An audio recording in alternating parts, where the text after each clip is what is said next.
Assalamu alaikum wa rahmatullahi wa barakatuh. Inshallah, we'll carry on with our dars, which was in Al-Bab al-Thamin fi Jawami' al-Qira'at, in which the Imam rahmatullahi alayhi is describing some general things to do with the recitation of the Quran. So when we talk about the Qira'at, of course, we have been homing in on some of the background issues and the various reading compilations, as we are calling them. When we talk about the 7 Qira'at, which are described here in the beginning, as he lists them here, Nafi', Ibn Kathir, Abu Amr, Ibn Amir, and then the 3 from Kufa, Asim, Hamza al-Kisai. These are the 7 that were selected by Ibn Mujahid. There were 7 among the most prominent and well-respected readings at that time. But then with that selection, they became the 7, almost we can give them a capital S, right? If we could give it a capital Sin in Arabic, then we would do so, right? Al-Qira'atu Sab'. So then we have, on top of the 7, we have 3 more. Now, something that I noted in the footnote and didn't really get a chance to flag up in yesterday's dars was that when he mentions these 3, these are not exactly the 3 which are now understood to complete the 10, okay? So the reading of Yaqub, yes, okay? And the reading of Yazid ibn al-Qa'qa' also yes, okay? Because Yaqub is known as Yaqub, the latter is known generally as Abu Ja'far al-Madani. So, and Yaqub is also a Basran reader. Okay, so that makes there are 2 then from Basra, Abu Amr and Yaqub. Okay, and then from Medina, then we have 2, Abu Ja'far and Nafi'. Okay, and if I understand correctly, Abu Ja'far is a teacher of Nafi'. Okay, so in the footnote we do have some information, but very, very basic information here, of course, right? Then the other one, and we flagged this issue up before, that he does mention among these readings, which also fall under the mashhur, the reading of Ibn Muhaysin. Ibn Muhaysin is not counted among the 10 readings. Ibn Muhaysin's reading is sometimes counted among what's called the 14, right? But not the 14 mutawatira or the 14 canonical, or even mashhur according to to most of the authors on this subject, but according to Ibn Juzayy, yes. Okay, but Ibn Muhaysin's reading did not become one of the 10, and therefore is not considered a canonical reading. It is one of the readings which are fully compiled. So that's when we're talking about the 14, we mean the 10 canonical readings plus another 4 that we have in full. So they are fully compiled, but due to various reasons, they are not. Do not reach the level of al-qira'at mutawatira. I don't, as far as I can think from the top of my head, they don't really have issues with regards to agreeing with the rasm of the mushaf. They also agree with the rasm of the mushaf, and therefore, are close and having a similar appearance to the qira'at mutawatira. But there'll be issues with regards to their sanad, especially, you see, once things are, canonized, once we have 7. Then the focus goes on transmitting those 7, right? And once certain turuq are selected by Ibn Mujahid and they're compiled and they become the focus, and then they get put into the poem of Ash-Shatibi rahmatullah alayhi, becomes the Shatibiyya. Those, all the focus of study goes on those asanid, and people will not continue to spread and to recite the other awjuh and transmit those turuq. So the process of canonization has the effect of preserving closely the things that have been deemed worthy of preserving, but there are other things that fall by the wayside that could have had a status like the status of the 7, but by a fact of history and by choices that are made by the major scholars, and you could say by the collective of the community, some things are not preserved, and that's considered okay. It's not really considered a problem. Even the same thing can be said about going back to the Uthmanic project, where in order to preserve things, there was a need to narrow down what we're preserving, do that properly, and as a result, certain other valid ways of reading that came in the Ahruf Sab'ah are not going to be kept, right? And regardless of whether you take the view, the minority view of Imam al-Tabari, who believes that one harf from the 7 ahruf was preserved and 6 of them were allowed to be forgotten, or you take the majority view which says that some aspect of all the 7 ahruf are preserved in what we now have in the Mus'haf and what we have in the Qira'at, and certain aspects of all the ahruf have also fallen away.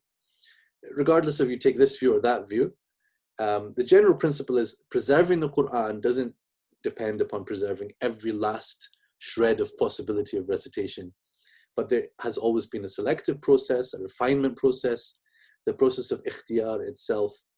That's what it's about. It's about choosing the best ways of reading according to those who were skilled enough, knowledgeable enough to do that.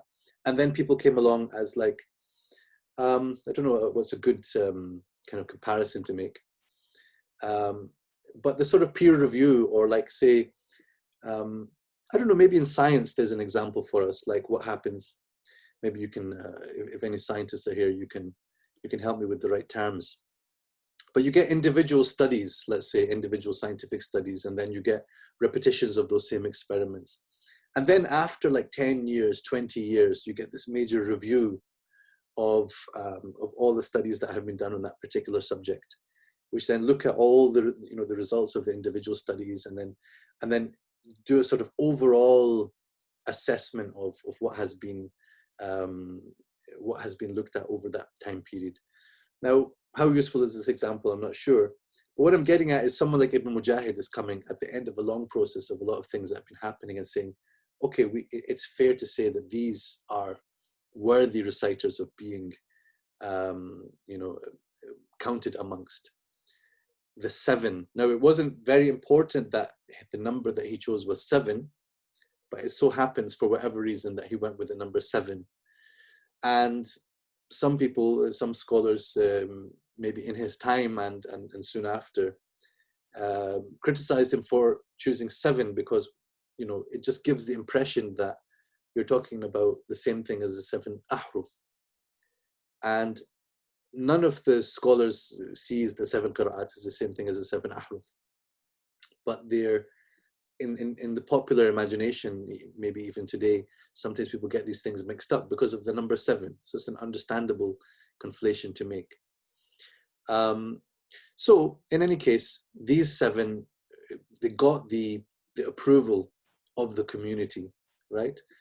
And they are the readings, their individual readings are the collection of variants that they have picked up from their teachers, maybe dozens of teachers, and then those readings became famous by the names of these very particular figureheads of recitation, right? So they didn't invent the recitation, but you can also see that they were the kind of people who were making sound choices. So some of them are particularly known for being grammarians, right? So in particular, we have Abu Amr, is one of the Basran founders, okay, and Al-Kisai, one of the Kufan founders of their grammatical schools, okay. So their choices would be influenced by what seemed soundest according to the grammar as it was developing, okay. But I don't want to get too much into historical things, but just to touch on a couple of points that maybe didn't come up in our previous reading. So these other 3, so not Ibn Muhaysan, but instead Khalaf al-Ashir. So Khalaf is already the canonical Rawi from Hamza, okay? Khalaf and Khalad. But Khalaf also has an ikhtiyar in which he becomes Khalaf al-Ashir. So Khalaf, the 10th of the 10, okay? So these readings were also like, they continued to have a certain currency after the sevenization of the seven. And so there was a certain sense of, as you can see from Ibn Juzayy is almost saying, yeah, there's a seven, but there's things that are like the seven. We don't have to throw everything out, okay? There are things that are still recited, that are still popular. So those, you know, I almost look at it in my head as a kind of like a lobbying process, and then Ibn Juzayy is the one who kind of sorted that out, finalized that when he did all his work, which is compiled in An-Nashr fi al-Qira'at al-Ashr.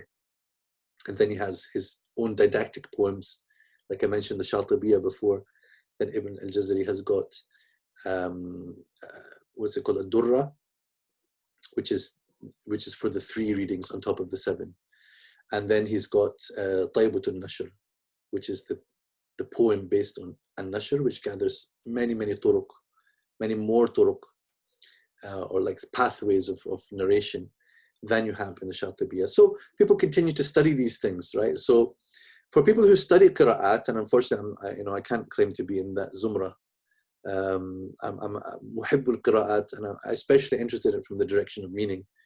But those who study them and learn these poems, and they learn all these different awjuh and turuq and everything, to tell them something like the standard reading is Hafs and Asim, and then, you know, so there are some people who've kind of like, they don't understand qira'at, they don't have a conception of qira'at, and there have been a few, you know, a few people in modern times who have made this argument that the reading of Hafs, right, which is of course, and Hafs of course is a sub reading from Asim here, right? So from Asim you have Hafs and Shu'bah are the 2 canonized rawis. So in and of that itself is part of the process that Ibn Mujahid, he picked 2 rawis from each of the 7 readers, Imam Qaris, that he selected, right? So again, there were many students of all of these teachers, right? But he picked from the direct students, or maybe you know, 2nd generation, something like that. He picked certain figures, again, to capture a certain amount of variation, but within a finite scope. So the idea that the reading of Hafs from Asim has any predominance or superiority over other readings just doesn't really compute if you're someone who studies the qira'at and how we got to today. And if you go to the books of Tafsir, they're not talking about the reading of Hafs in any special way. They're not talking as if the reading of, you know, the words that Hafs is reading, that these are the most widespread ones. They will talk according to what is predominant in their region. They will talk about the whole gamut of variants.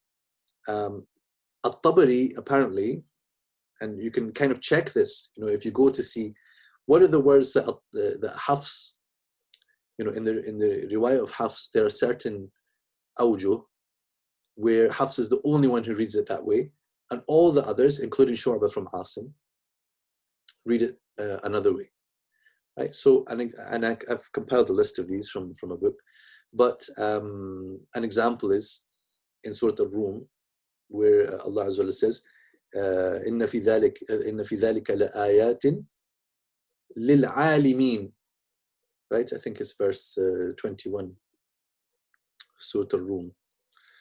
I mean, I can check so that we don't send you on a wild goose chase. So he says, للعالمين, according to Hafs reading, okay? But according to all the other readers, it is لآيات للعالمين. So if you go to At-Tabari, you find that, yes, it is 21. No, it is 22, verse 22 of Ar-Rum. So if you go to At-Tabari, you would find that he's explaining on the basis of للعالمين.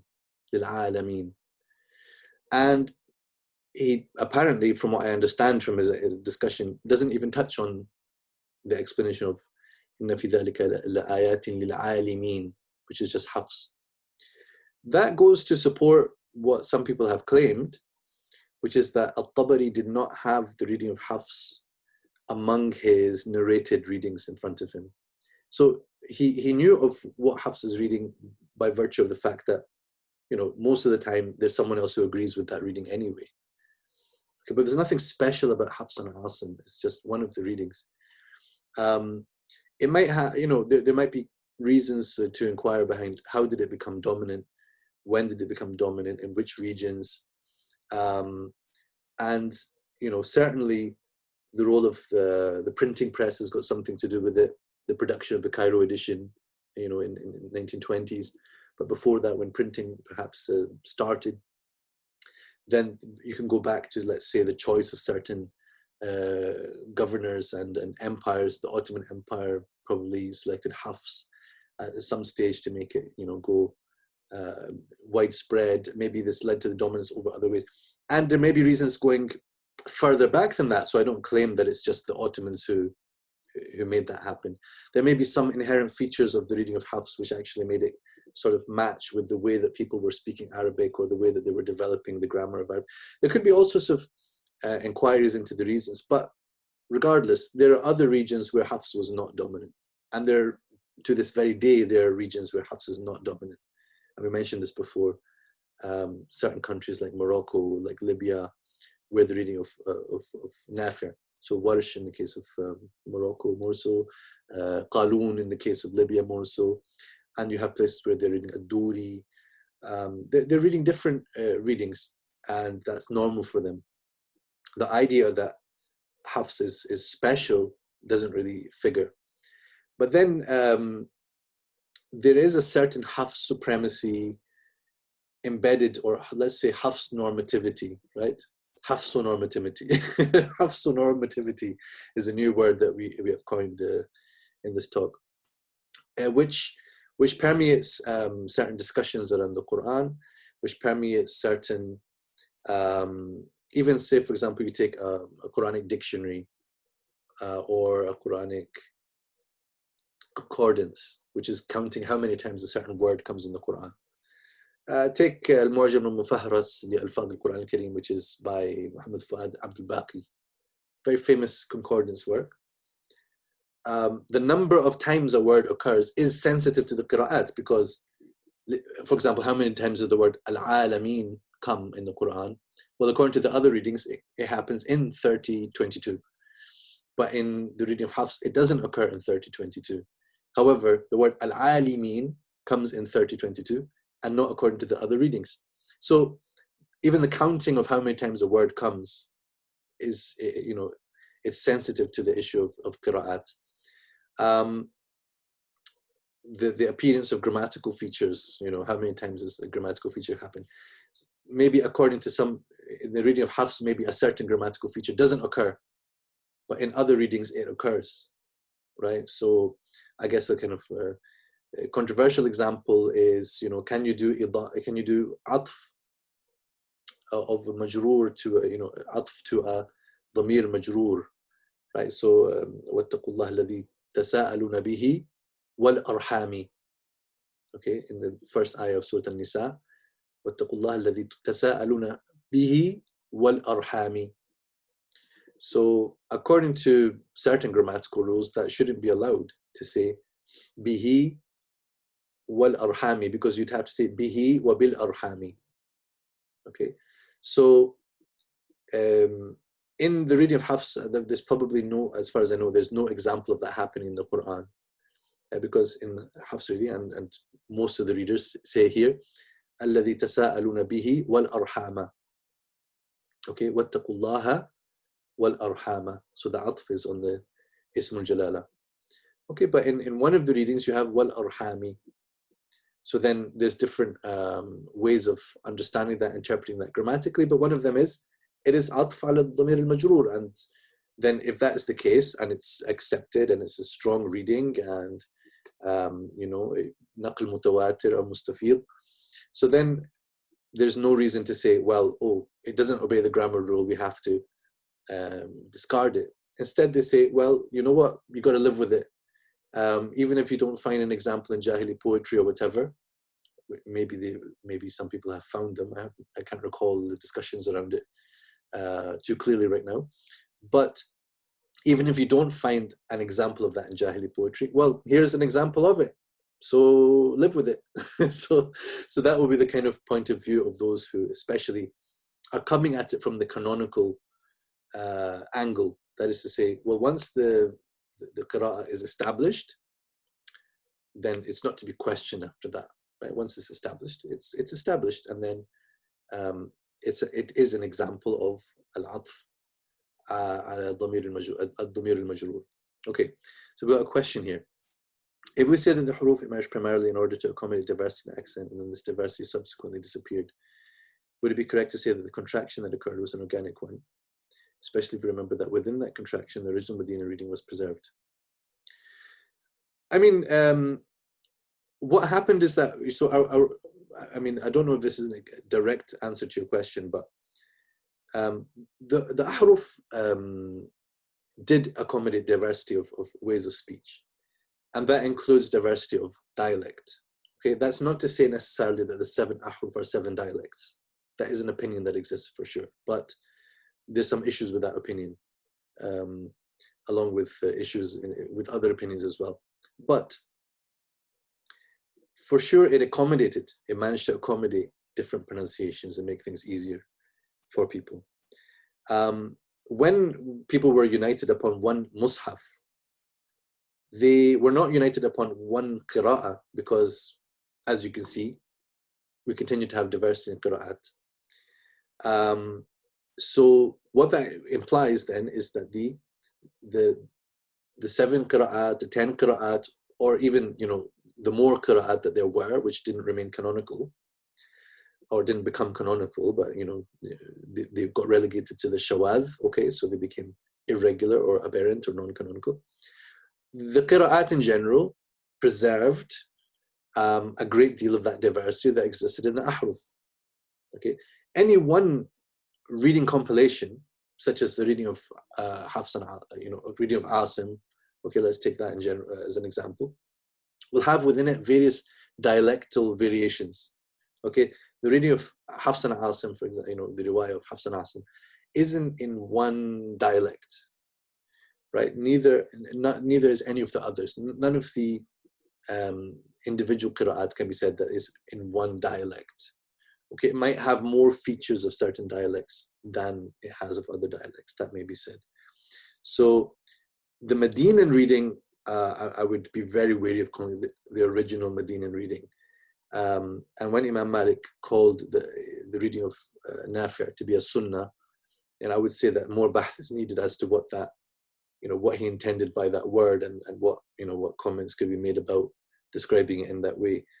Because all of the readings are sunnah, you know, in their own way, they're sunnah. But taking the major Medinan readers as a hujjah is not surprising from Imam Malik, and maybe not choosing the Kufan readings is not surprising, given the way that, you know, the dynamics of that time. Okay, but the Kufan readers are, of course, taking from the Sahaba who settled there, just like fiqh, right? So just like the fiqh of Ibn Mas'ud has permeated through those layers to, you know, to be extremely important in the Hanafi madhab, so his readings also had their effect on the Kufan readers. You know, for more details about the whole Kufan situation, you should read Ramon Harvey's papers on this subject. Inshallah, I can give you the links. But, you know, he's done a good study of what happened in Kufa with Ibn Mas'ud's readings and how that interplayed with fiqh. And I honestly didn't mean to get into this much detail again, but, you know, it's good that we have a chance to engage some questions about this as well. So what I wanted to really highlight is that the multiplicity of qira'at is just a very normal thing for a mufassir. The idea of one reading being the reading, you know, or what is now sort of claimed by some people about this, what I call hafsu normativity, is just doesn't figure, right? So when people also do a kind of, like, let's say, mathematical miracles kind of stuff, right? And then they do a count, okay, how many words how many letters, and then they do a calculation, you know, on that basis. By necessity, they're counting according to one of the readings, and almost certainly that reading is going to be Hafs and Asim. And then those things might not apply in another reading, because the number of occurrences of each letter will vary. There's a different number of letters in Malik versus Malik, unless what you're counting is letters in the Rasm. Even if you're counting the letters in the Rasm, there are some variations in the Rasm between the different masahif that were sent to the different Amsar, or different regions, or the capitals in the Muslim world. So, you know, وَوَصَّى بِهَا وَأَوْصَى بِهَا, you know, we've got a different number of letters in wassa versus awsa, right? You've got an extra alif there. And you've got minha versus minhuma, a few variations in the rasm, and the variations in the rasm correspond to differences also in the qira'at. And by and large, the people, you know, the readers of each region, their qira'at correspond with, you know, what was going on in their local mushaf, right? And if there are deviations from that, that's a point of interest, you know. So there are a few. I think there's like 2 places where the reading of Asim differs from the mushaf which was used in Kufa. Right. So we have seen here something about the mashhura versus the shadda. We can call them al-qira'at mutawatir. That is, like, as I say, the standard name for them, right? But it is important just to notice that that's a term that wasn't necessarily the term to use. He does, of course, you know, talk about tawatur here, that the qira'at mashhura, or just any accepted qira'ah, is based on these principles. And so I want you just to notice that when you use the word qira'ah, you could be talking about the compiled reading, right, which is the ikhtiyar, or the overall set of choices made by the imams of qira'ah, like these 7. Or you could be talking about a variant in a particular word, such as Malik and Malik. Right? So Malik is a qira'ah, and Malik is a qira'ah. Right? That's different from saying Nafi' is a qira'ah, Ibn Kathir is a qira'ah, right? So you're saying Malik is a qira'ah, and Malik is a qira'ah. So that's where I'm talking about a variant in the word. And the same thing applies to the word harf, right? Although we talk about the ahruf al-sab'a as a phenomenon that obviously precedes all these reciters. It's a revelatory phenomenon. It is a prophetic phenomenon, right? It is something that existed amongst the Sahaba. It existed before the Uthmanic, before the Abu Bakr collection, and then was, you know, limited strongly by the Uthmanic project. That's the ahruf sab'a. After that, they still continue to use the word harf sometimes, and that's quite confusing. Sometimes they use the word harf for the readings of these imams. Okay, but the standard thing is to call these qira'ah. And then you've got the riwayah from the sub-narrators. So with Nafi', in the riwayah of Warsh and the riwayah of Qalun. Okay, and then they can sometimes be called harf or qira'ah. And then the individual word reading, so sometimes Malik versus Malik, sometimes they call that a harf as well. And they often call it qira'ah. So when he says, وَلَا يَجُوزُ أَن يُقْرَأ بِحَرْفٍ, this would now mean a particular word, a particular way of reading a certain word.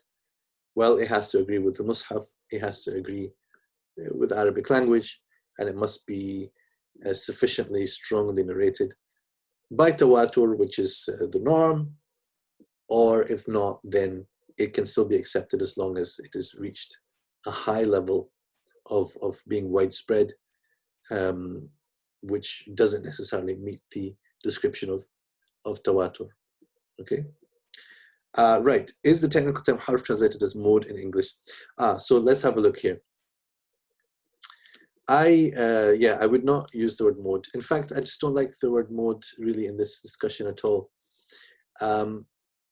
If I was going to use the word mode for harf, I would use it in that first meaning, which is the pre-Uthmanic, right? So at the time of the revelation, we may say it was revealed in 7 modes. And part of the reason for doing that is because there is still, no, definite answer amongst the scholars as to what did they consist of, these ahruf. Okay, so the 2 most popular opinions really are that there are 7 individual collections, in a sense, like dialects. Okay, so some said yes, 7 dialects, and they even named dialects, but others, maybe say, right, we may not be able to pin it down to 7 dialects, but let's say it's 7 ways of reading, right? 7 complete ways of reading, which then, when the Prophet ﷺ was teaching it, people will have heard bits from here and there, and that's why from the beginning there may have been, combinations, right? So anyway, so that's generally one side of what the 7 ahruf might be. Another, and this is considered to be the greater level of tahqiq of, the major scholars have gravitated towards this classically and in contemporary times. It is to say the 7 ahruf are 7 ways in which the reading can differ from, between themselves. Such as, what do they say, ta'rif and tankir, taqdeem and ta'khir, but there are like 7 jama' and ifrad, right? So a word like kalima could be kalimah, kalimat, ayah, ayat, okay? And that can be accommodated within the same rasam at times, right? So kalimatu rabbi, kalimatu, written with the open ta like that, can be read as kalimatu or can be read as kalimatu, right? So the rasam still manages to capture a great deal of these variations. So the view is that there are 7 ways in which the readings differed amongst each other from the outset. And that would have been much more open before the rasam was pinned down by Uthman, right, and limited down. But still it captured a lot of those variations. So I would use the word mode happily for this because we don't know what exactly it is. After that, I'm not sure that I want to call the reading of Nafi' the mode of Nafi'. I would rather call it his reading or his, so Sheikh Salman was discussing with me the idea of saying a reading system.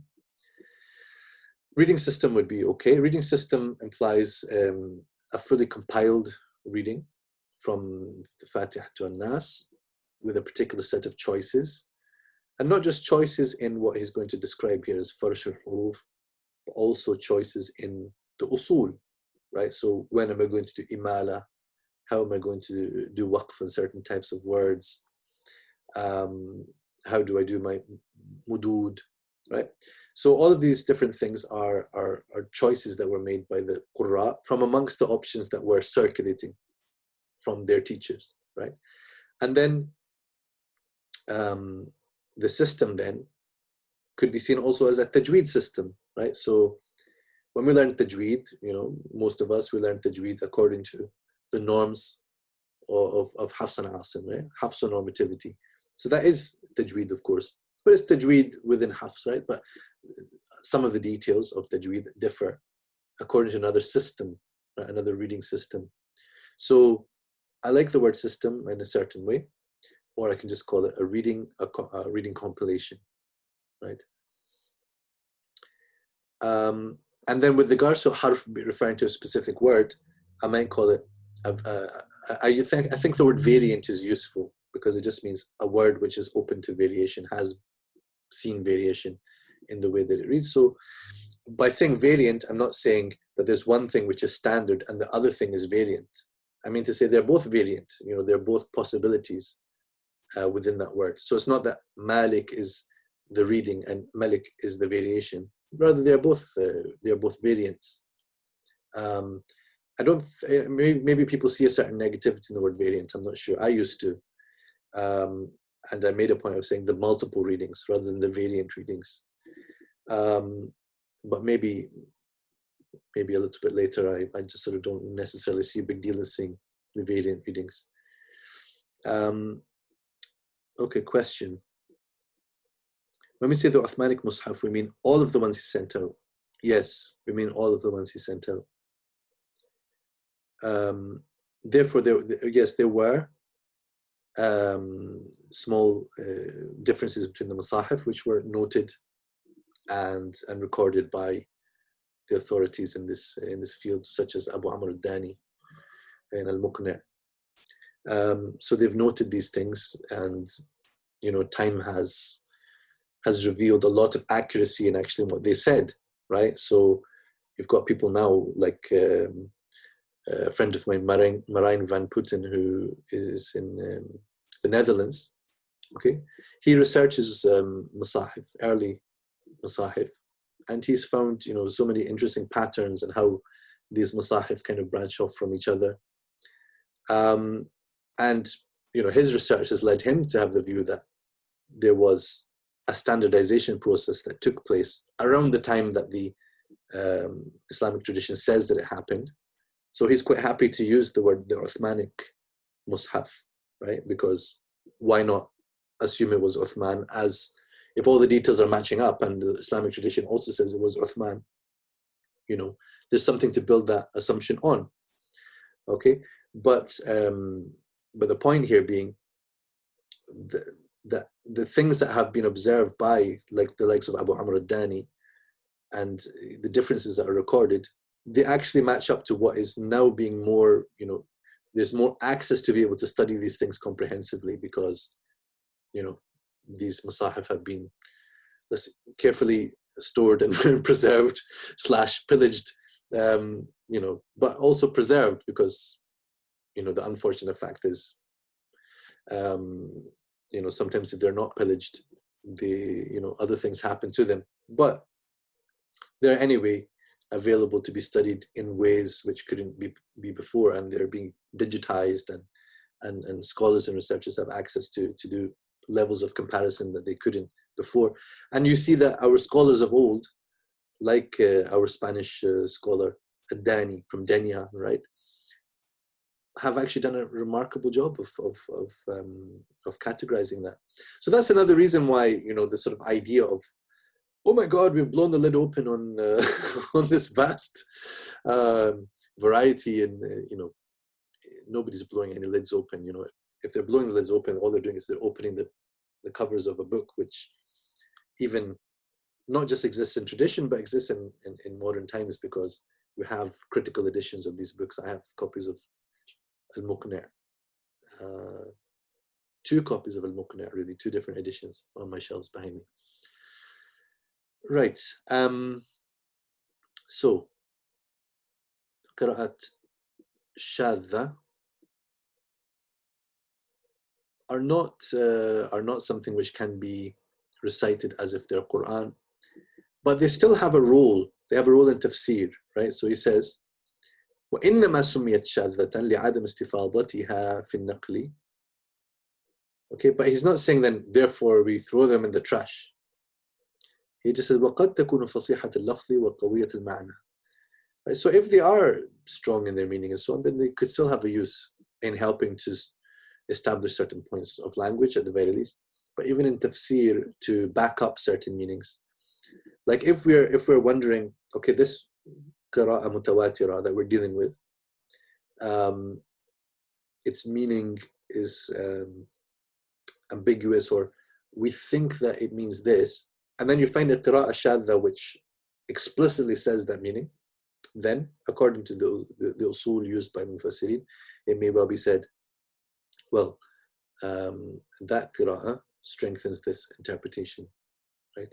And sometimes that qira'ah shadha that they're referring to is one that even has additional words, right? So that Ubay ibn Ka'b, for example, or Ibn Abbas read it, or Ibn Mas'ud read it, and then they'll tell you additional words that they said, right? So it's something that just couldn't have been handled by the Uthmanic Mus'haf. It's something that got erased by the Uthmanic Mus'haf.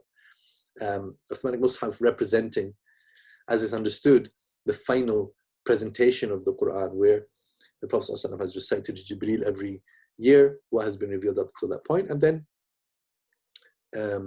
certain things have been mansukha, right? So some companions may have continued to recite those things which were mansukha, but the Uthman, pushed them to unite upon the Mus'haf that he compiled, and most of them were very open to that, and some were a bit more hesitant to to give up the things that they'd heard from the Prophet ﷺ. So it's a sensitive issue, but it goes back to this this point about unifying upon something in order to limit the extent of what was allowed in terms of extensiveness in recitation before that. So those things, a lot of scholars describe them as qira'ah tafsiriyah, right? Qira'ah tafsiriyah. So they will say that Sahabi was reciting that by way of just, in order to explain, like when they were teaching, they recited a couple of extra words as by way of sort of explaining it, qira'ah tafsiriyah. So that's a popular explanation. I think there are some issues with that explanation, which we won't get into now, but it's just something that you will come across, right? Now, question: was Jibreel as-salam reciting to the Prophet verbally or by placing it in the Prophet's heart? The transmission of the Quran came in different ways. Okay, in terms of from Jibreel to the Prophet ﷺ, there were different ways, and the Prophet ﷺ has described that. There's a well-known hadith in which he says sometimes Jibreel would come and we would speak face to face, and this was the easiest of all the situations. There were other times that he would hear a noise like clanking of chains or ringing of bells, or like a buzzing, like bees. And also that people would see the physical effect on him, sallallahu alaihi wasallam, that he would, if he was leaning on someone, that they would feel his weight increase because the weight of the revelation coming upon him. So there were physical effects of the recitation. Sometimes he would find just the words have been imprinted in his heart. But what we're talking about when the Prophet ﷺ would revise with Jibreel, it was the other way around, as far as I understand. The Prophet ﷺ would recite to Jibreel what he had received up until that point. So when it comes to the methods of transmitting the Quran, even till today, both of these are important components, right? It's for the teacher to recite to the student, so for the student to hear and imitate. And then, what's considered, the stronger stage actually, and the more advanced stages, the student should recite to the teacher and be corrected in their recitation, right? And you have the same thing in hadith transmission, these two, al-ard wal-iqra', right? Their lack of sound transmission or extensive transmission, you're asking me about this translation. They're called irregular because of the lack of sound transmission. Yes, you're right to point that out. Okay. Istifadatiha fi naql. And in fact, down below they did have istifada correctly as widely spread. But I highlighted it because I want to put something a bit more technical there than sort of, like, for example, they're using the word mutawatir. They've used it as an Arabic expression or transliterated expression to draw attention to the fact that this is an important technical term. But istifada is also an important technical term, so we shouldn't just sort of pass over it, and people might not notice that it's been provided here by the author. Right. So then he comes on to this description of the differences, and he says that there are two types of differences. واعلم أن اختلاف القراء على نوعين: أصول وفرش الحروف. فأما الفرش فهو ما لا يرجع إلى أصل مضطرد ولا قانون كلي، وهو على وجهين: اختلاف في القراءة باختلاف المعنى وباتفاق المعنى، وأما الأصول فالاختلاف فيها لا يغير المعنى. Okay, this is not a live reading, by the way. I was waiting to see if he was going to catch and do istidrak of his reading, which he did. Right, so we have two things, the usul and the farsh. Okay, so some of you are probably familiar with this. The usul are things that you can describe in terms of a rule, Okay, whenever this happens, do this. Whenever we see this, we do imala. Whenever we have this kind of word, we stop on it like this. And it could be a simple rule, it could be a complex rule with exceptions and whatever, but it's still, it's within something that can be within a qanun, as he said. So, because he starts by describing the farsh, he's ما لا يرجع إلى أصل مضطرد ولا قانون كلي. So that is telling you that the usul are those which are upon أصل مضطرد وقانون كلي. Right? So I wouldn't use the word sort of refer back. And I'm also not that happy about the translation of farsh al-huruf as subsidiaries. First of all, huruf, as we said, huruf here is going to be individual words or variants. And it's not even that far from the simple meaning of words, right? Or harf, I know harf means letters. But in some contexts, harf means word, right? So some of our teachers have taught us regarding that for a person will receive, you know, from the hadith, that a person will receive 10 hasanat for every harf that they recite from the Quran. So some of the scholars explain harf here as actually meaning words, not letters. So even when the Prophet ﷺ said alifun harf, wa lamun harf, wa mimun harf, it's actually still understood as meaning words, right? Because alif is actually alif, lam, fa. Mim is mim, ya, mim. Lam is lam, alif, mim, right? Anyway, so the word harf can mean word and it can mean letter as well. So farsh al-huruf, it's okay if you don't see huruf as meaning variants, but going back to here, it should be a variant.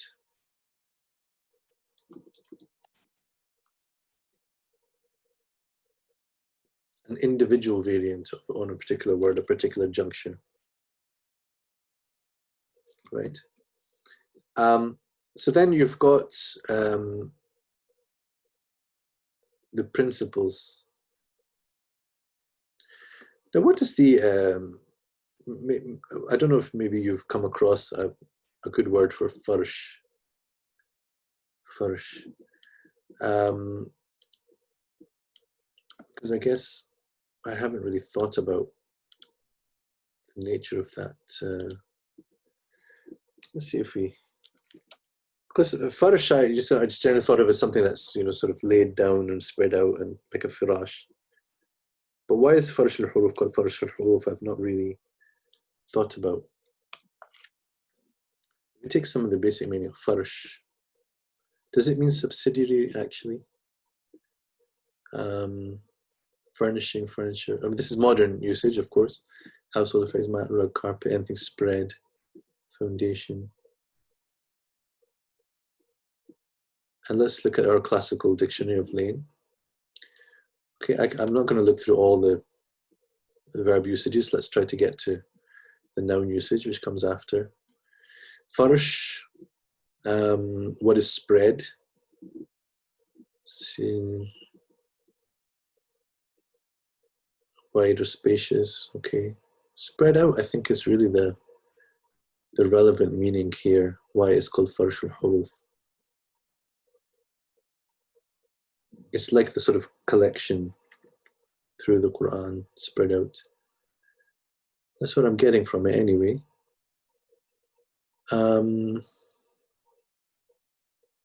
So yeah, I mean, I don't think subsidiaries, it's like they looked at it as the word furu'. To me, that implies, it looks like they've used usul versus furu', which is not an unreasonable sort of direction to go in.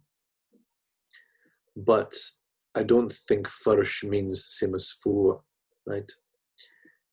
I think it's more like the overall collection. So I think we'll use a word anyway in the translation which reflects what it is. Okay, nobody gave me any suggestions out there. I don't know if you've been reading qira'at books in English and that they talk about the usul versus farsh al-huruf. Right. So that's regarding the farsh. So the farsh itself, still some of those variations are things that are just dialects, still just a matter of pronunciation, just of an individual word. So it's not a rule that applies, through the Quran. It's to do with one word or just like a few occurrences of that word, not enough to become like a rule. Not all of those things have any effect on meaning. Only some of them have an effect on meaning. But if you're looking for effect on meaning, you're looking in the farsh al-huruf.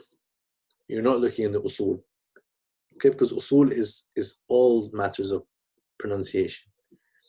So it has two aspects.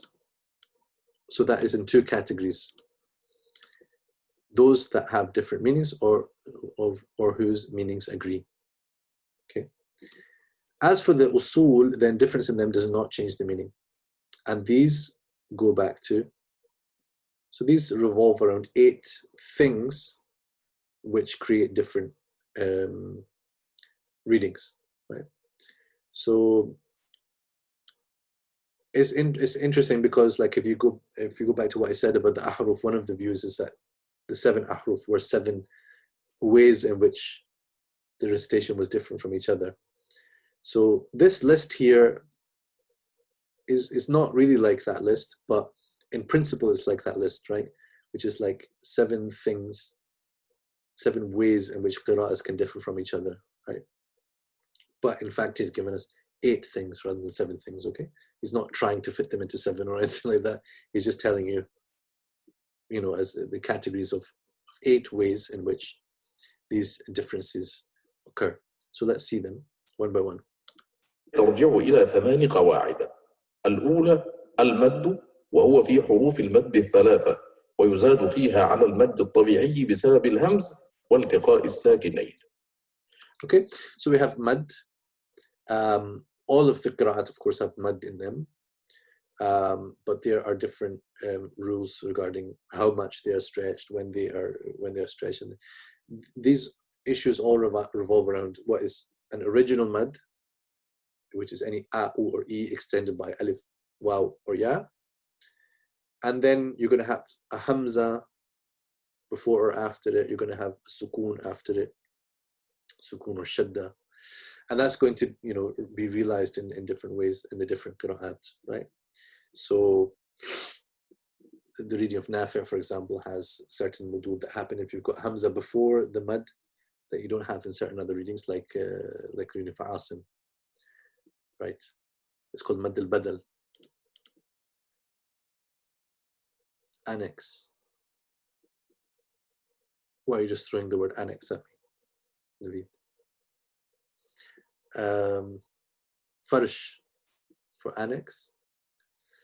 Annex for farsh. I don't know. I don't think it doesn't come through very clearly what that would mean. Annex is like something which is attached to the outside of something. Maybe if you explain it, I'll be convinced. You can try that on the group, inshallah. Tell me more about your idea, so I understand, inshallah, what the idea is. Okay, so the second one, hamza in general. ثانية الهمز وأصله التحقيق، ثم قد يخفف على 7 أوجه: إبدال، واو وياء وألف، وتسهيل بين الهمزة والواو، وبين الهمزة والياء، وبين الهمزة والألف، وإسقاط. Okay, so there's a problem here in the translation. He's not used the word tasheel here, he's used the word takhfif. Right, and that's important because then after he does use the word tasheel in the actual relevant place. So the hamza وأصل التحقيق. So they've correctly said it is originally to be recited, but it is lightened in 7 ways. So ibdal, that is to exchange to a waw or a ya or an alif. Or it is lightened, which is tasheel, from a hamza to a waw. So it's not lightened from it is lightened to become similar to a waw, or to become similar to a ya, or to become similar to an alif. Okay, so tasheel is different from ibdal. Yeah, because the translator should have noticed that there's a problem in changing to a waw and then lightening it from a hamza to a waw. It sounds like the same thing. And then the seventh thing is dropping completely isqat. الثالثة الإدغام والإظهار، والأصل الإظهار، ثم يحدث الإدغام في المثلين أو في المتقاربين وفي كلمتين. Okay, so it would make sense to. Third, assimilation of letters, i.e. idgham. This is not a good translator practice. You've got an Arabic term and then you're translating it. Either you put the Arabic term in transliteration and then put the translation in brackets, or you do it the other way around. You don't say the translation and then i.e. and then put the Arabic, and then nobody does that. Don't do this. And the distinct recitation of every letter is izhar, حقه أن يذكر. Okay, they should be maybe given as a term, but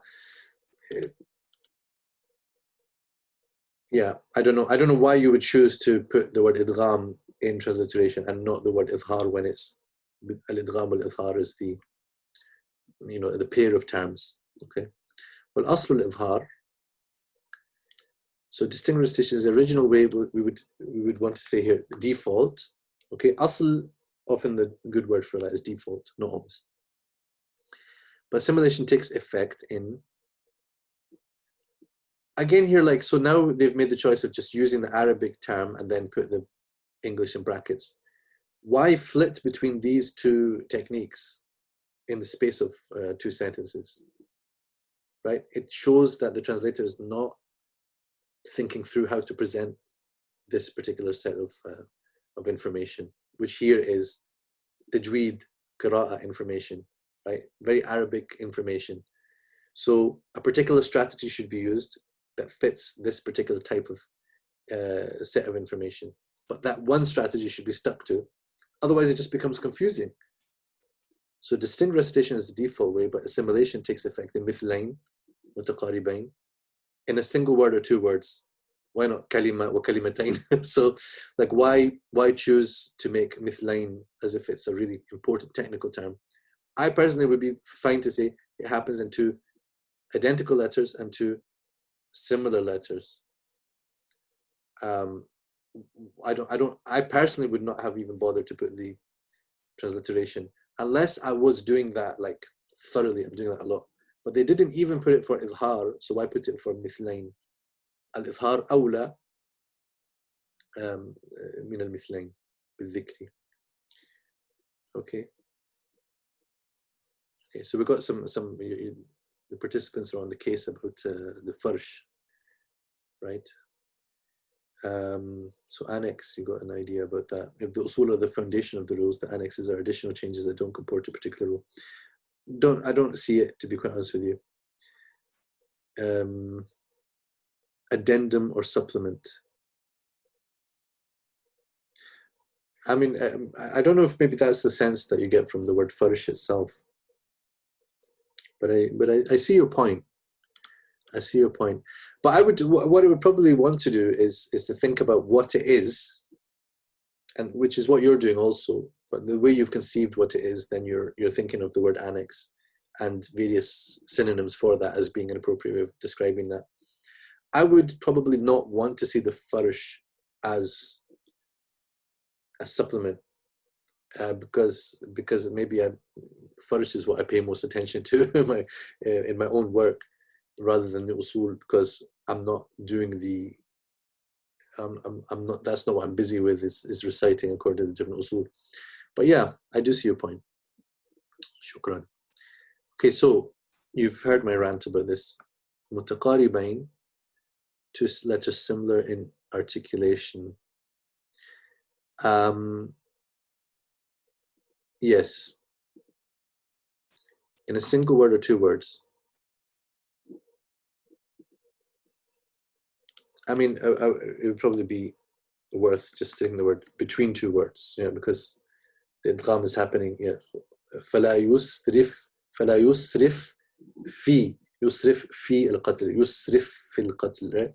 So that's mithlain, the same letter fa, and it's between two words. It is of two types: idgham kabir, major assimilation, which assimilates two voweled letters. Only Abu Amr al-Basri endorses this. Endorses, it's okay, but it's an interesting choice of words.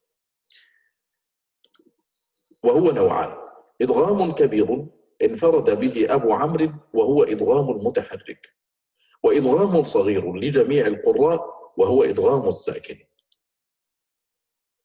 Right, who sees the problem here in the translation? Well, you see it now. No, not two unvoweled letters. First of all, Arabic does not endorse two unvoweled letters, except in certain circumstances. But Arabic is all about breaking up the party between two unvoweled letters. Assimilation happens with one unvoweled letter and one voweled letter. As I said, فَلَا يُسْرِفْ فِي. So fi is voweled. فَلَا يُسْرِفْ فِي. فَلَا يُسْرِفْ فِي الْقَتْلِ. So one of the letters, the first letter is sakin, and the second one is mutaharrik.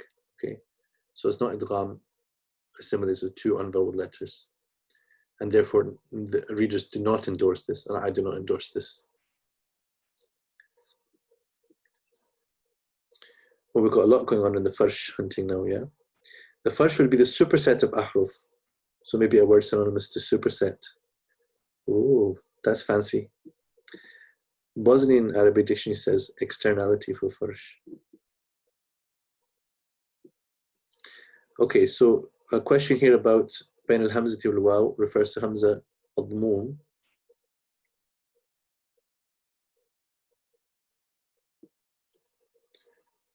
Yeah, but what's your point about the translation? What are you asking about?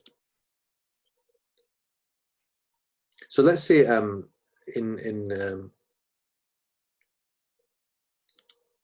with regards to the alif, right?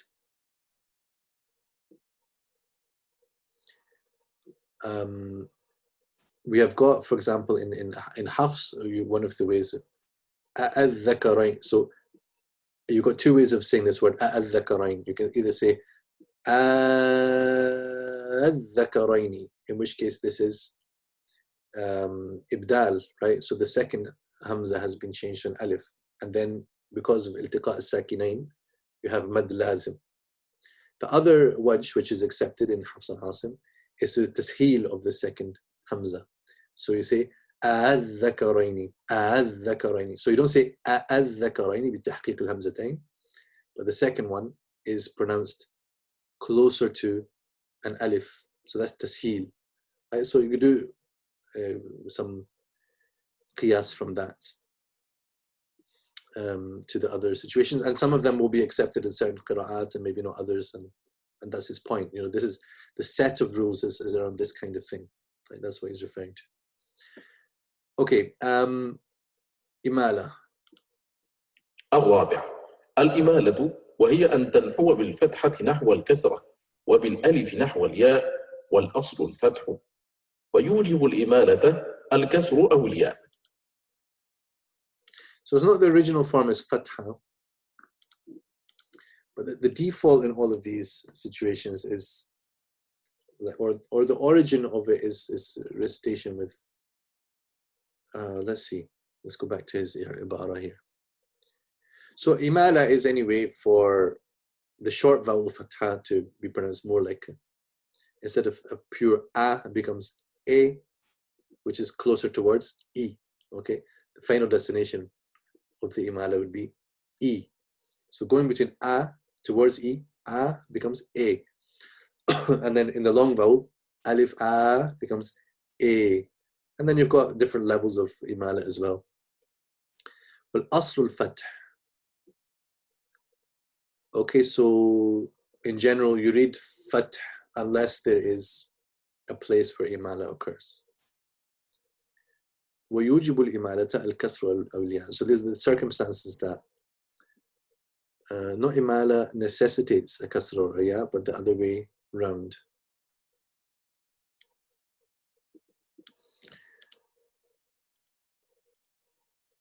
But there are circumstances around kasr and ya which lead to imala being present according to certain qira'at in certain places. Right. الخامسة الترقيق والتفخيم، والحروف على 3 أقسام: مفخم في كل حال وهي حروف الاستعلاء السبعة، ومفخم تارة ومرقق أخرى وهي الراء واللام والألف. فأما الراء فأصلها التفخيم وترقق للكسر والياء، وأما اللام فأصلها الترقيق وتفخم لحروف الإطباق، وأما الألف فهي تابعة في التفخيم والترقيق لما قبلها، والمرقق على كل حال سائر الحروف. Okay, I'm not really a fan of the whole full mouth empty mouth thing. I mean that's a you know a terminology that's used by a lot of Quran teachers, and that's fair enough. But I don't know, it doesn't look very good in a proper book. Right.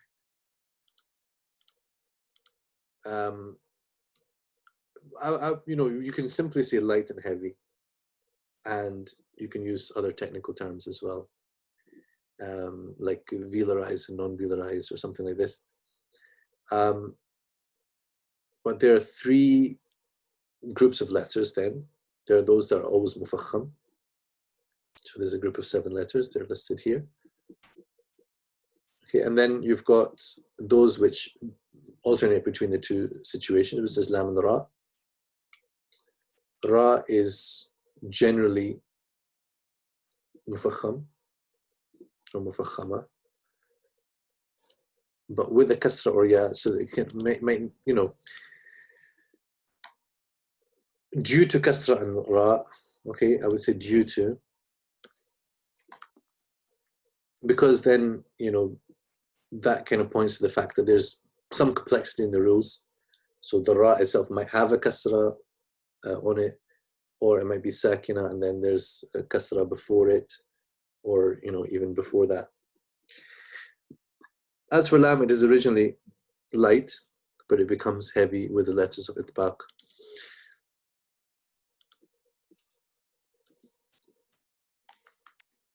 And again, in certain qira'ats, right? So, for example, in I don't know if it's anything other than Nafi', but Nafi' I'm familiar, or in Warsh, they have, you know, as-salah, as-salah. You know, so saying, most of them would say as-salah, but that lam, because it's preceded by sad, which is one of the letters of itbaq, affects the heaviness of the lam, right? Alif, so the alif, which is the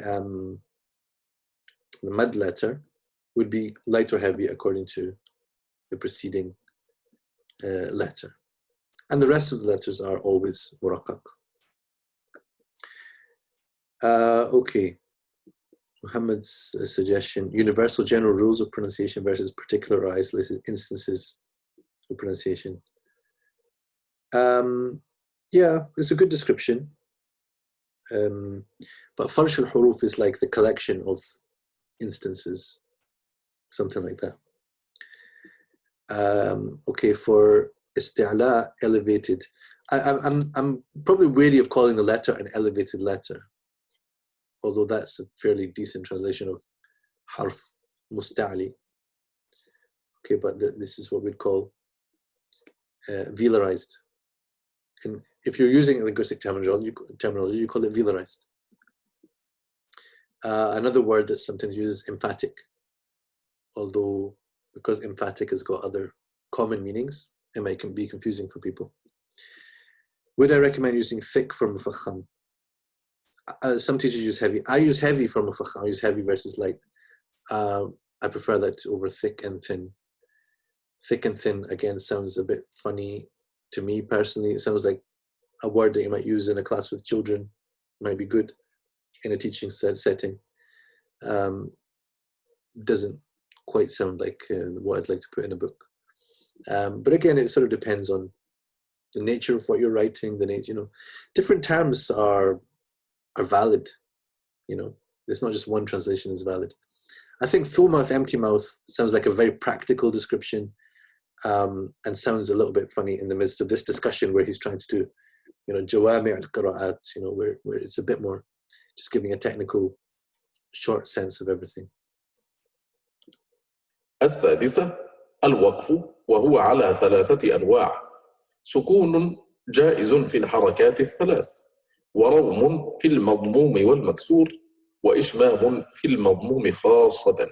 Right. So when it comes to stopping on words, the general thing is when you stop on a word, you end with sukoon, which is to say you just don't pronounce the final short vowel. Okay. Which applies in all 3 states of declension. Not necessarily states of declension, but the 3 vowels, okay, at the end. And then you've got this thing called raum, where you pronounce a small part of the vowel, which applies only to dhamma and kasra. And this happens in hafs as well. It's just you don't commonly hear it. Okay, and then ishmam, to form the lips as if dhamma. Okay, so they've given some description here, more so than other things, which applies only in the madmoom state. Okay, madmoom state. I don't know if this is a good way of putting it. It just means something ending with a dhamma, right? السابعة مراعاة الخط في الوقف. الثامنة إثبات الياء وحذفها وتسكينها وفتحها. Okay, so the reader just said al-ya'i instead of al-ya'ati, even though he was reading from this edition, or he's supposed to be. But we did catch him out sometimes that he was reading from another edition in his recordings. But for the most part, he's following this edition. Anyway, they have it as a plural. So 7, the consideration of the text when stopping. This would probably need some explanation. I'm not 100% sure what he's referring to here, but what I think he's referring to is that there are certain aspects of the rasm where when you stop on a certain word, you stop on it with a, for example, rahmat versus rahmah, and you're supposed to follow the rasm. However, there are differences between the qira'at because they may be based also in different rasms. So that may be what he's referring to, and how the khat, meaning the rasm, is observed in stopping. Okay, there are other issues regarding waqf which were not mentioned here in number 6, which therefore might fall under number 7. I'm just not sure exactly how, right? So the reading of Hamza has some particular ways of stopping on certain words with Hamza in them. Okay, الثامنة إثبات الياءات. So then you've got certain yas at the end of certain words which are mahdhufa, and then you have I don't remember which qira'ah it is, maybe someone can remind me, that has this habit of reinstating those ya'at which are mahdhufa. And then you've got sometimes a ya, in the word like bi, baya. Some of them will say bi and some will say biya, right? So that kind of variation that happens in the yas in general. Okay, now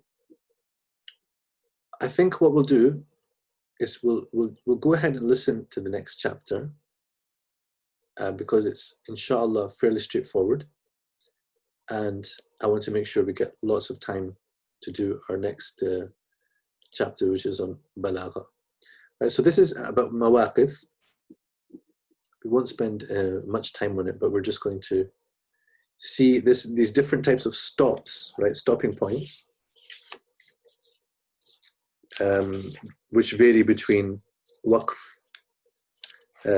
tam or hasan, or waqf kafi, or waqf qabih, right? So he does it in the other order, ascending order. And it's all to do with how the meanings are connected between different parts of speech, right? So we'll see that. الباب التاسع في المواقف، وهي 4 أنواع: موقف تام وحسن وكاف وقبيح، وذلك بالنظر إلى الإعراب والمعنى. فإن كان الكلام مفتقرا إلى ما بعده في إعرابه أو معناه، وما بعده مفتقر إليه كذلك، لم يجز الفصل بينهما، والوقف على الكلام الأول قبيح، وذلك الفصل بين كل معمول وعامله، وبين كل ذي خبر وخبره، وبين كل ذي جواب وجوابه، وبين كل ذي موصول وصلته. وإن كان الكلام الأول مستقلا يفهم دون الثاني، إلا أن الثاني غير مستقل إلا بما قبله، فالوقف على الأول كاف. وذلك في التوابع والفضلات كالحال والتمييز والاستثناء وشبه ذلك، إلا أن وصل الاستثناء المتصل آكد من المنقطع، ووصل التوابع والحال إذا كانت اسما مفردا آكد من وصلها إذا كانت جملة. Okay, so 2 things so far. You've got a situation where you've got a flow of speech, but the first bit comes along, and in a sense, stopping here between these 2 bits of the speech means that neither the first bit is going to be understood, nor if you start on the next bit, is that going to be understood by itself. They needed to be connected in order to make sense at all, right? Even if this sentence, if it's فَإِنْ كَانَ الْكَلَامِ, if I just stop there, this is qabih, because you don't understand anything from فَإِنْ كَانَ الْكَلَامِ.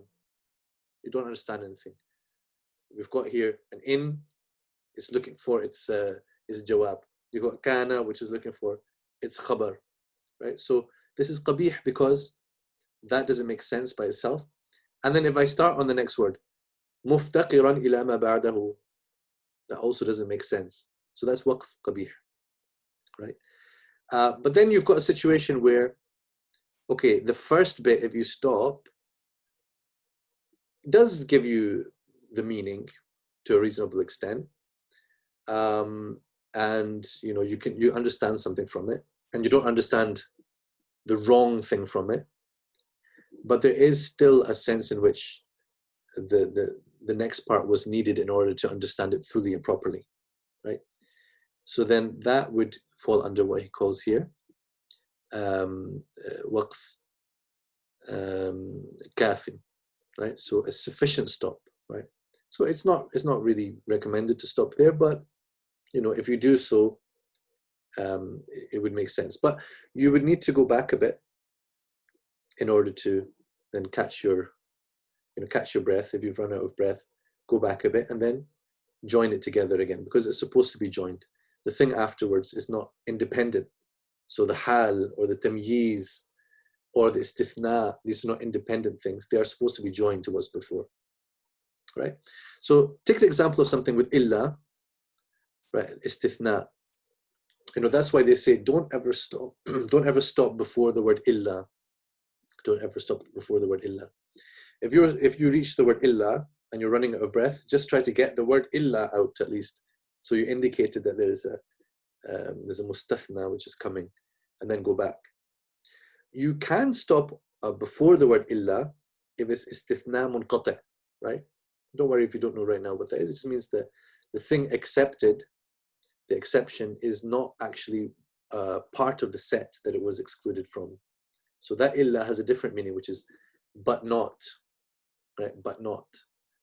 So although there is some dispute around this particular example, let's take, for example, وَإِذْ قُلْنَا لِلْمَلَائِكَةِ اسْجُدُوا لِآدَمَ فَسَجَدُوا إِلَّا إِبْلِيسَ.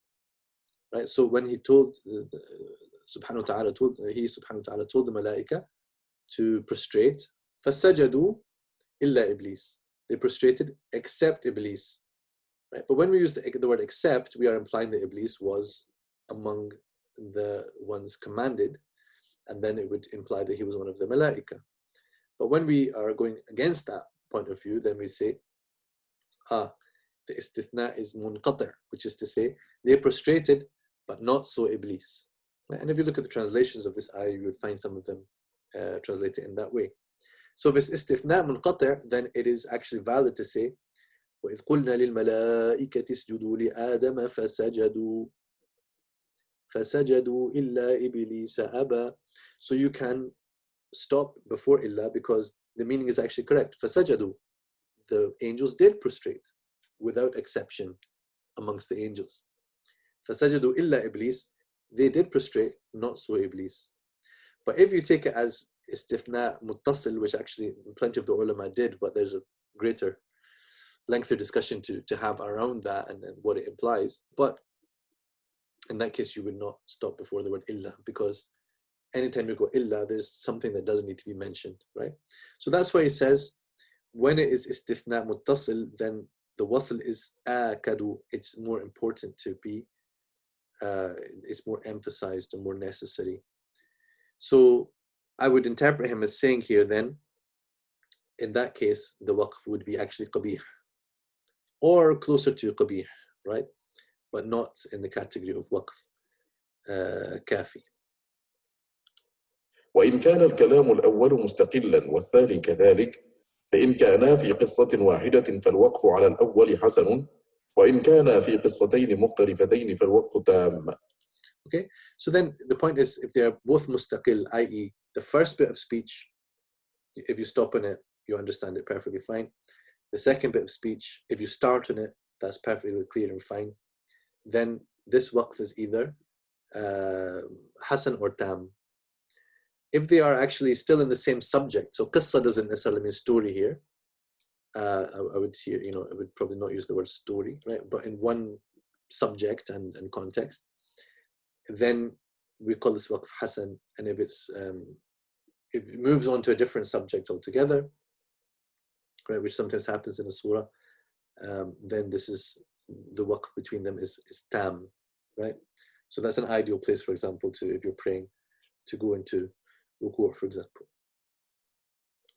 وقد يختلف الوقف باختلاف الإعراب أو المعنى، ولذلك اختلف الناس في كثير من المواقف، ومن أقوالهم فيها راجح ومرجوح وباطل، وقد يوقف لبيان المراد وإن لم يتم الكلام. تنبيه: هذا الذي ذكرنا من رعي الإعراب والمعنى في المواقف استقر عليه العمل وأخذ به شيوخ المقرئين. وكان الأوائل يراعون رؤوس الآيات فيقفون عندها لأنها في القرآن كالفقر في النثر والقوافي في الشعر.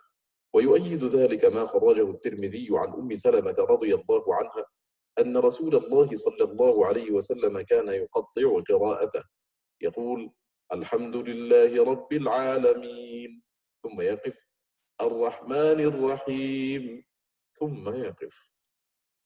Okay, so two things that have arisen here. Okay, he says that stops can differ. So like between the Qurra and between the Masahif, the printed copies that we have, there are various signs of waqf, right? This one is waqf lazim, this is waqf manur, okay? This is like preferred to continue here, this is preferred to stop here. We've got the different markings in the Masahif, and for sure a person can use them and depend on them, but they should recognize that there is a level of ijtihad in those, right? So they can differ between different Masahif. And a person who has a knowledge of tafsir and i'rab might override those markings. Okay, if it's waqf lazim, they're unlikely to override it. Which is, say, when they say you must stop here, they probably will have to agree with that, because waqf lazim is there for very good reasons. But there are a few that are famous points of disagreement about the waqf lazim. وَمَا يَعْلَمُ تَأْوِيلَهُ إِلَّا اللَّهُ وَالرَّاسِخُونَ فِي الْعِلْمِ يَقُولُونَ. So that is, according to one point of view, that was a waqf lazim, you must stop there. Okay, but the other reading is, the other way of reading it is also well attested and narrated and supported in some tafsir. وَمَا يَعْلَمُ تَأْوِيلَهُ إِلَّا اللَّهُ وَالرَّاسِخُونَ فِي الْعِلْمِ يَقُولُونَ. Okay, so that is actually accepted as well, and there's some discussion of that in al-thesis. If you want to see, I'll forward you, inshallah. But there can be different views. According to the i'rab here, he doesn't mean the case endings of words. By i'rab here, he means the interpretation, the grammatical understanding, the grammatical interpretation, and the meaning. Okay, so those two things kind of go next to each other, the i'rab and the ma'na. Okay, how we interpret grammatically affects how we understand the meaning. How we understand the meaning affects how we understand it grammatically. Okay, so that's why people, and here they've correctly indicated an-nas means scholars, right? In other places they just said the people. في كثير من المواقف. And then there's there's some of their opinions are not worthy of being taken. Fine. And then he says there is also this thing called waqf al-bayan, which is to say, sometimes in teaching especially, or even in recitation, you might stop somewhere just so that the meaning becomes a little bit clearer, and then you'd probably have to go back and join it again. An example that I picked up from my teachers is إن الله لا يستحي أن يضرب مثلا ما.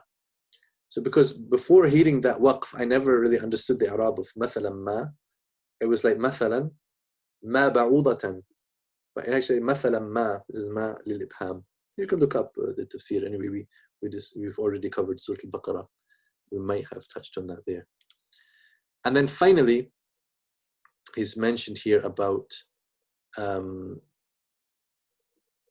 in the early times, the recitation would have involved much more focus on stopping at the end of the ayahs, as we see from the sunnah of the Prophet ﷺ, that he would stop to the ends of ayahs, and that remains a sunnah.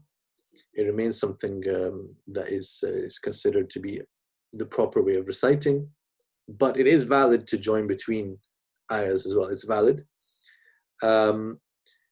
But especially now, we are more able to do so because there's no we now know what the ends of the ayahs are. In fact, there are actually multiple opinions about the ru'us al-ay and adad al-ay. Ay, by the way, is a plural of ayah. Not, people usually say ayat. It also can be al-ay. So the ends of the ayahs and the number of ayahs in each surah, depending on where you cut the ayahs up, there is actually different opinions in that, and also between the regions and the masahif. It's not really a big deal. It's just a matter of how they're cut and sliced, and whether you count the basmala, for example, as an ayah of each surah. That will affect the number of ayahs in each surah. But the point is that matter has been established. So then after that, we're more at liberty to stop according to meaning. So I think that's basically the point that he's getting at. Final question, let's see. يعني يحسن الوقف على الوقف التام على أن نبتدئ بما بعده. Yes, وليس لنا أن نأتي أو نعيد من قبل. Well, if you stop on a waqf tam, that doesn't mean you can't go back a bit and then join. You could go back a bit and join, but a waqf tam is the kind of thing that really is like almost like when you get to you're reading through a passage in the Quran, and then almost like the next subject begins, right? So it's just that where there's a definite, clear break here, and there's no confusion will possibly arise from stopping there, and maybe you just close your mushaf and walk off, right? And no confusion will arise from opening the mushaf and reciting from the next ayah, right? You don't need the bit from the previous sentence to make it make sense. So that's waqf tam, right? Between two qissas.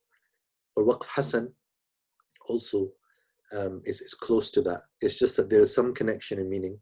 There's some flow of context. That means that if you're going to start afresh, you're going to open the mushaf the next day. It would be good of you, if you're reading to a group, for example, it would be good of you to go back an ayah or two, so that there's a connectivity of meaning, so that they got what the context was, right? هذا والله تعالى أعلم وصلى الله وسلم على سيدنا محمد وآخر دعوانا أن الحمد لله رب العالمين.